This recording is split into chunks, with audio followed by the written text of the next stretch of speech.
History is the science that demonstrates that nothing is eternal, and the most compelling evidence of this lies in the fate of colossal empires from the past, which appeared invincible but ultimately crumbled, existing only within the pages of textbooks. Perhaps the most prominent example is the Roman Empire. This dominion, considered by many historians as unsurpassed in its power even when adjusting for technological advancements, disintegrated and collapsed, leaving behind a legacy of debate, myths, and conspiracy theories about its downfall.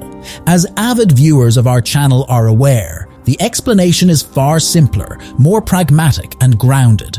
In the next few minutes, we will delve into this, unraveling the reasons and circumstances behind the fall of the Roman Empire. Let's begin with a brief, factual overview. The precise moment of Rome's fall remains uncertain. The commonly accepted date is September 4th, 476, when the last emperor was deposed, and a barbarian, Odoacer, ascended the throne for the first time in history. However, this matter is quite nuanced. This date pertains to the Western Roman Empire, which had split into eastern and western parts in 395. The eastern part, known as Byzantium, persisted for many more centuries. Therefore, it would also be accurate to claim that Rome fell in 1453 when the Turks captured Constantinople. Similarly, it's valid to argue that the year 476 merely witnessed a change in emperors, and that the actual collapse happened around 630, since even barbarians maintained the legendary Roman Senate until that time. Differing interpretations and timelines persist among historians and philosophers to this day. The truth is that pinpointing a definite moment of Rome's disappearance is elusive. It's a transition rather than an abrupt end. The dissolution of such a mighty empire cannot be attributed to a single day's events. To grasp this issue, let's journey back to around the year 180 CE, the zenith of the empire's power. Its territory had expanded to its utmost extent, and internal politics had stabilized. Emperors ceased their conflicts with the Senate, treating power less capriciously. The years from 96 to 180 CE are known as the era of the Five Good Emperors, a period historians regard as one of the planet's finest eras to inhabit. The rulers from the Antonine dynasty exhibited remarkable sagacity. It's important to extend this list to include the accomplished Vespasian, who reigned a bit earlier. However, the crux lies in the fact that examining the map reveals a unified and incredibly potent Rome. During this period, emperors reached accord with the Senate, putting an end to the incessant power struggles that once led to 4 emperors reigning in a single year. Vespasian's financial acumen, demonstrated through restrained military campaigns, contributed to replenishing the treasury. Trajan and his contemporaries capitalized on this, expanding Roman territory by conquering Assyria and Arabia, quelling internal strife, and securing the affection of the populace. Central to this narrative is the distinctive approach taken by the 5 emperors. Departing from aristocratic traditions, they appointed competent successors endorsed by both the Senate and the army, ensuring the imperial office was inherited by a professional. This arrangement proved beneficial for the state. However, the final of the 5, Marcus Aurelius, deviated from this practice, designating his biological son, Commodus, as successor. Commodus, who would go down in history for undoing nearly a century's worth of achievements in a few short years, met his demise in 192 CE. Subsequently, Rome entered a phase known as the Crisis of the 3rd Century, marked by power struggles alternating between army-appointed emperors and Senate-elected emperors. While the empire relinquished territories during this time, its past glory remained evident. Simultaneously, 2 significant developments unfolded. The first involved Christianity. As you might know, the official religion of the Roman Empire was paganism, venerating Jupiter and other deities. Early Christianity faced persecution, with emperors like Diocletian actively suppressing Christian communities. However, the Christian population grew steadily, leading to more substantial revolts by the 3rd century. Emperor Constantine's recognition of Christianity as a legitimate religion in 313 marked a turning point, reversing the situation.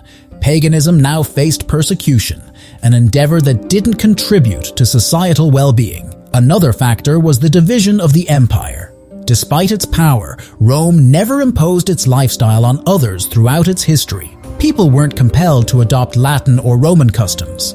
Assimilation occurred naturally. This approach facilitated territorial expansion, but also resulted in a divided history. In fact, even during its peak, the empire's eastern portion spoke Greek, a practice encouraged by emperors who respected this culture. The formal division into the Eastern and Western Roman empires occurred in 395, though its significance shouldn't be overstated. While different rulers, laws, and customs existed de facto, this wasn't unprecedented. Most provinces had exhibited similar diversity. Ordinary lives experienced little change. After all, the state had undergone prior fragmentation.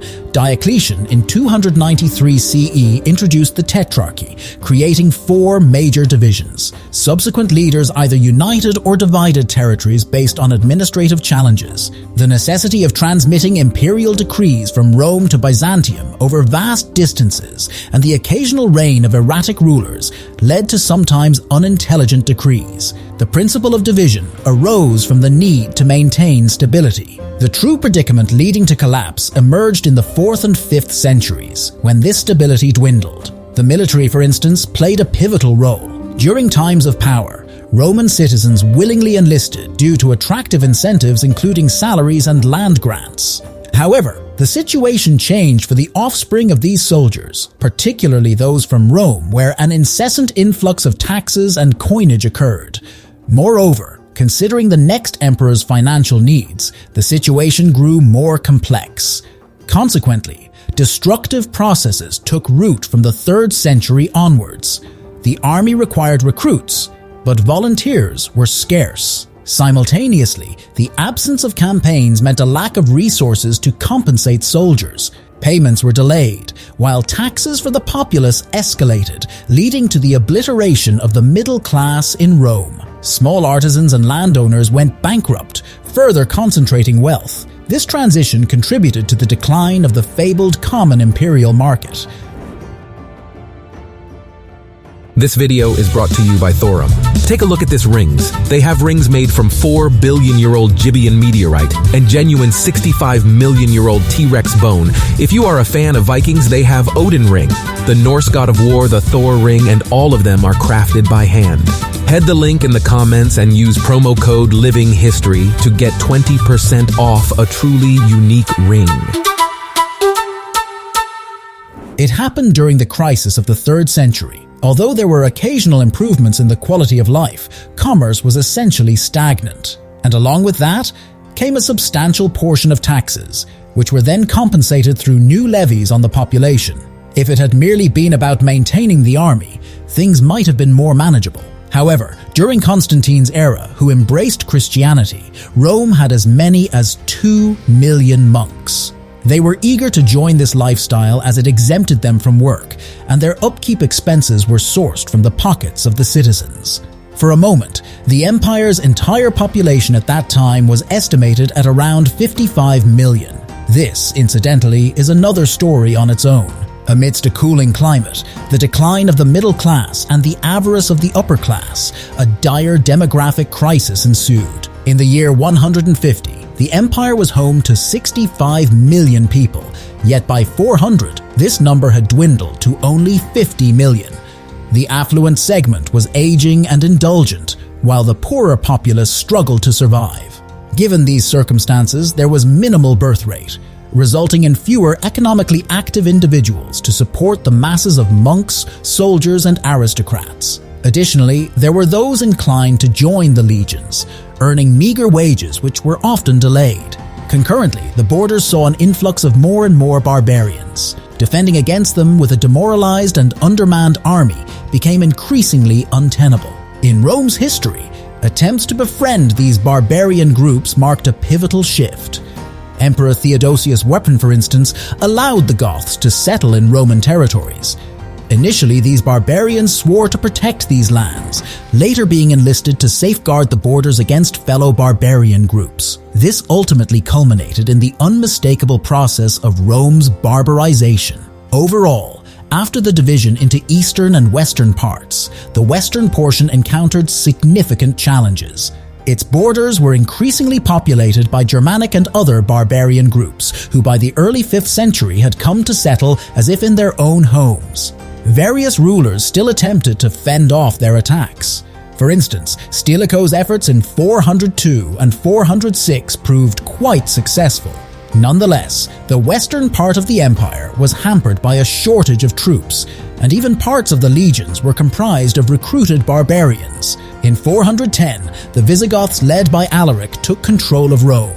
Interestingly, this incident is recorded as one of the most humane city captures in history. These barbarians, being Christian themselves, refrained from committing heinous acts against their fellow faithful. However, this didn't prevent them from plundering the city and appropriating any gold they could find. Throughout the first half of the 5th century, the empire continued to persevere. Yet the Visigoths were far from the only challenge. Huns, Angles, and Saxons emerged as additional threats. The infamous Attila inflicted substantial damage upon both the Eastern and Western empires. While Constantinople managed to make a dishonorable payment to him, Rome faced several brutal attacks concurrently. Adding to this tumultuous period was a harsh pill to swallow. Rome was brutally sacked once again in 455. The barbarians even dismantled the roof of the Capitoline Temple of Jupiter.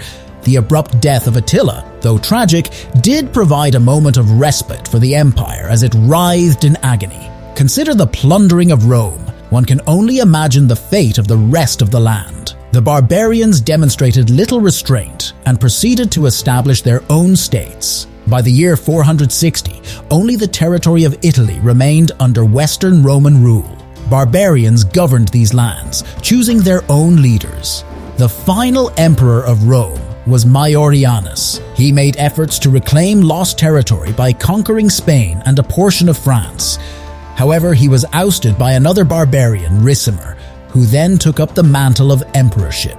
This state of confusion persisted until 476, when the Germanic barbarian Odoacer formally transferred the symbols of Roman authority to Byzantium, declaring himself ruler of Rome. Historically, this is regarded as the date marking the state's fall. By now, you might have realized that this narrative is greatly oversimplified. In actuality, Rome's decline transpired much earlier, and barbarian rulers had already held sway prior to Odoacer's reign. The fall of Rome isn't solely about a middle-class Germanic chieftain. It is a result of a continual rotation of emperors, escalating taxes, a demographic crisis, and the aristocracy's detachment from reality.